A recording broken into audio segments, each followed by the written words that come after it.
A word of caution. This episode contains depictions of murder that may be disturbing to listeners. Discretion is advised for anyone under the age of 13. Also, an important note. I'll be discussing the 5-part series, The Confession Killer, that's currently streaming on Netflix. If you haven't already watched it, I would recommend checking it out before listening to this episode, as it contains spoilers. A murder suspect bonds with his jailers and makes a special connection with a female jailhouse minister. He's given agency to confess to more than 300 murders, but becomes a most unreliable narrator.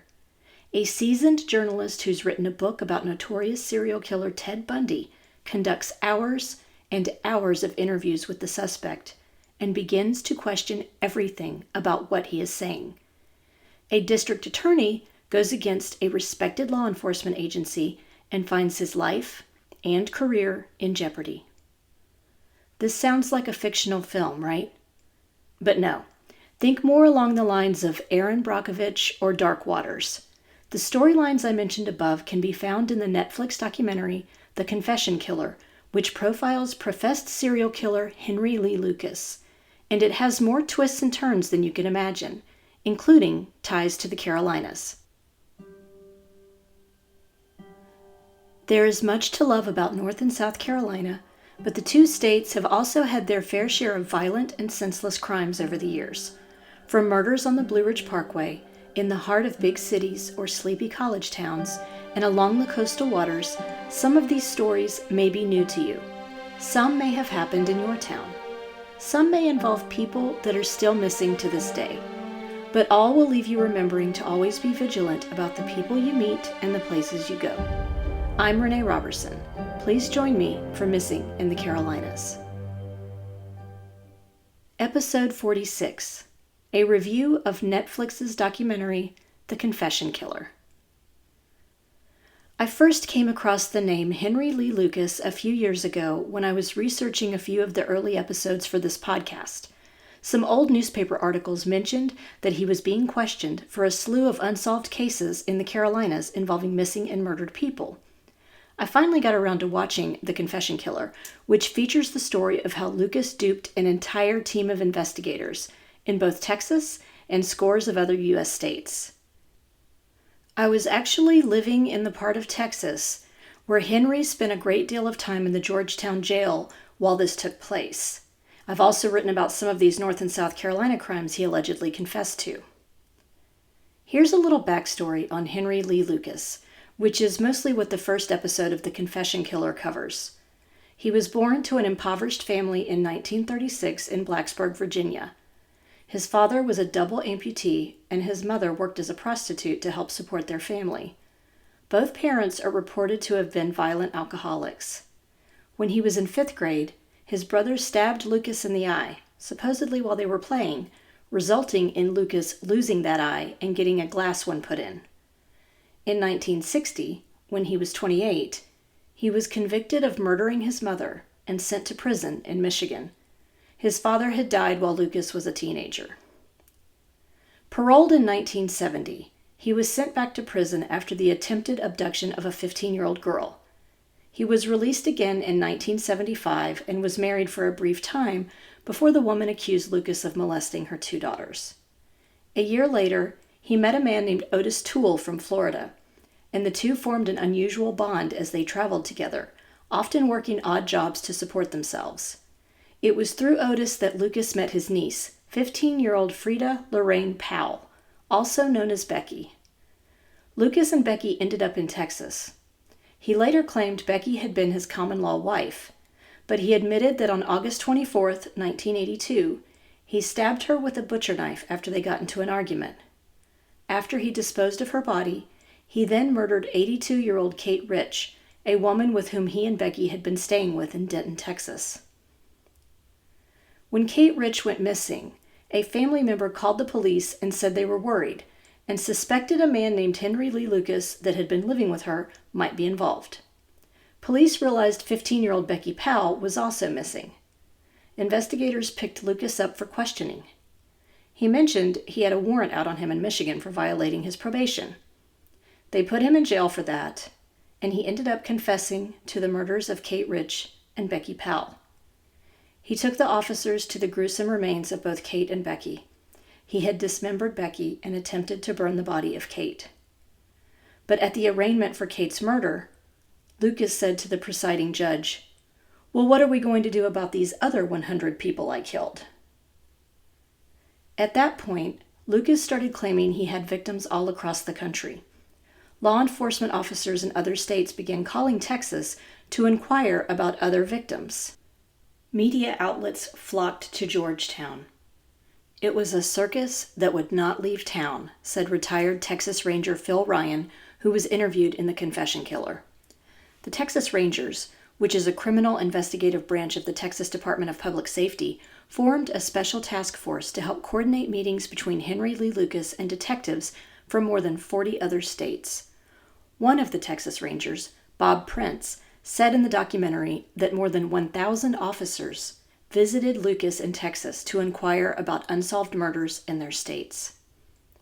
In episode 20 of Missing in the Carolinas, I discussed the case of South Carolina teenager Eve DeBrule, who went missing from a small town near Rock Hill in 1977 while mowing her family's front yard. Here is some of what I shared in that episode. Authorities organized a search in 1984 because of a tip they had received from notorious serial killer Henry Lee Lucas. At the time, Lucas was incarcerated in Georgetown, Texas, after confessing to the murders of 2 women there. Because Lucas had spent so many years as a drifter, often traveling with his companion Otis Toole between the years of 1976 and 1981, investigators wondered if he could be responsible for some of their cold cases. Lucas told the York County Sheriff's Department Detective Birch Grant that he had picked up a young woman, matching Eve's description, around the time she disappeared, murdered her, then left her body in the Lansford Canal State Park, pointing out the area on a map investigators showed him. But after searching for 2 weeks, the search for Eva'S remains turned up nothing. An article that ran in the Charlotte Observer in August of 1984 bore the headline, "Odyssey of Murder. At least 10 crimes in Carolinas bear hallmark of a killer named Henry Lee Lucas." A map of North and South Carolina ran with the article and mentioned the following cases along with Eva'S. The unidentified murdered couple known as Jacques and Jane Doe, who were found shot to death in Sumter County in August of 1976. We profiled that case in episode 27, Unidentified People in the Carolinas. That couple was identified in 2021 as James Freund and Pamela Buckley. Their murder remains unsolved. Harriet Simmons, who went missing after traveling on I-40 in April 1979, and her car was found in Iredell County. Her remains were located a year later in Buncombe County. We featured the resolution to her case on episode 26, Missing Moms in North Carolina. A man named Terry Hyatt eventually confessed to her murder in 1999. In October of 1978, Lucas said he murdered 54-year-old Della Jernigan, who was shot about 20 miles outside of Four Oaks. In September of 1979, he claimed he had killed a woman about 20 miles southwest of Raleigh. In May or June of 1981, Lucas said he had killed an 8 or 9-year-old little girl near Four Oaks off Interstate 95. He was suspected of the July 7, 1981 murder of 21-year-old Lynn Pittman, who was found in the Savannah River in Hardeeville, South Carolina. On October 29, 1981, authorities found the remains of an unidentified female in Iola, Texas. Lucas claimed he had abducted her from Durham, North Carolina, before murdering her in Texas. In April 1980, Lucas said he dumped the body of a hitchhiker he had picked up in Winston-Salem near Four Oaks. Once you watch the entire documentary, you'll realize that there is little chance Henry Lee Lucas had anything to do with the above-mentioned crimes in the Carolinas. The Confession Killer is so surreal and sensational, it almost feels like you're watching a film, a fictional film. The documentary has everything you can imagine: brutal crimes, an unusual friendship between a female jailhouse minister and a prisoner, a group of Texas law enforcement officers who will do anything to appease a prisoner so he'll keep confessing and closing cases all over the country, an astute journalist who started realizing the pieces didn't all fit together, and a district attorney who dared to question the Texas Department of Public Safety. I was riveted and on the edge of my seat by the third episode. It all starts to unravel when journalist Hugh Ainsworth began to question the more than 300 people Henry claimed to have murdered. Before we continue, let's take a quick break to talk about our sponsor. By day, I work as a journalist, but I also enjoy creative writing and entering writing contests. If you like writing creative nonfiction, I encourage you to check out the Creative Nonfiction Essay Contest over at WOW Women on Writing. The mission of this contest is to inspire creative nonfiction and provide well-rewarded recognition to contestants. The contest is open globally, all ages are welcome to enter, and entries must be in English. Your story must be true, but the way you tell it is your chance to get creative. WOW is open to all styles of essay, from personal essay to lyric essay to hybrid essay and beyond. The deadline for the latest creative nonfiction contest is October 31st. This specific contest will have 20 winners and more than $1,350 in cash prizes. First place wins $500. WOW allows a maximum of 300 entries. You can also purchase a critique to get more feedback on your writing. Learn more at wow-womenonwriting.com and click on the contest tab. And now, let's get back to the show. Hugh Ainsworth has said, "Lucas said, I only got 3 really, but they're going wild every time I tell them about some more. I'm going to show them. They think I'm stupid, but before all this is over, everyone will know who's really stupid, and we'll see who the real criminals are." Ainsworth and another reporter, Jim Henderson, began to take scraps of information Lucas gave them and began a side investigation into the timeline of murders Lucas had confessed to. They tracked down work records, traffic tickets, insurance forms, and interviews with landlords and employers, and other written evidence. The 2 reporters shared this information with the Washington Post, which published an article in April of 1985. This was just after Ainsworth and Henderson had published their own explosive piece in the Dallas Times-Herald on April 14, 1985. A syndicated article that ran on November 11, 1983, featured an interview with Lucas's attorney at the time, Tom Whitlock. He said he didn't believe Lucas was legally insane. He explained that in talking to Lucas one-on-one, he appeared a nice, congenial man who didn't even utter a curse word. He said he thought Lucas had always wanted friends, but never learned the proper model on having and keeping friends throughout his lifetime. This led to him wanting to please the members of law enforcement who questioned him about unsolved murders. Back in the late 1970s and early 1980s, investigators did not have the means to test DNA. From what I can tell, there isn't much in the way of physical evidence that would have ever linked Lucas to any of the crimes outside of the 3 that are confirmed. Yet Lucas was convicted of 11 of the murders he confessed to, but it was the conviction in a 1979 murder of an unidentified young woman called Orange Socks that sent him to death row. Side note, this victim was finally identified in 2019 as Deborah Jackson. Lucas had no incentive to stop with his tall tales, though. As long as he kept confessing, the Texas Rangers flew him all over the country to visit other crime scenes and discuss how he murdered the victims. Spoiler. Lucas says in one of the interviews that police showed him crime scene photos before he visited the scenes, so he would already know the details. While in Georgetown, he slept in a cell with a television set, was provided all the cartons of cigarettes he wanted, and got daily strawberry milkshakes as a treat.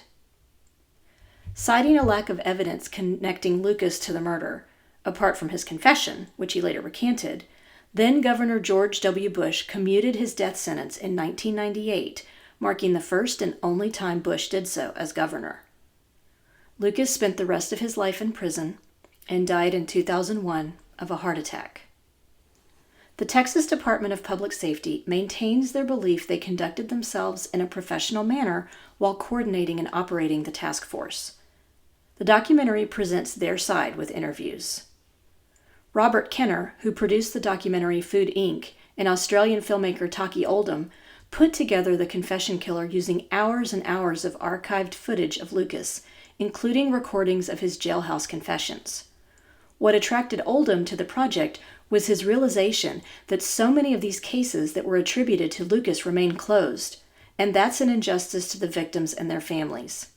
Kenner said, "If we were to take a conservative estimate, 70 to 100 cases are still crediting Lucas for the crime, whether formally or informally.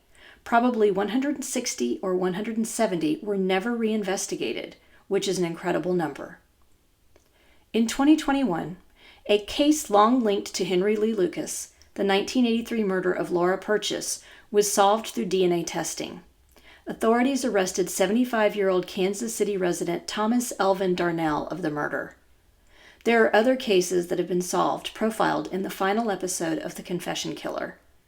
My question is, how many more of the cases attributed to Henry Lee Lucas could be solved with a new set of eyes and testing of evidence?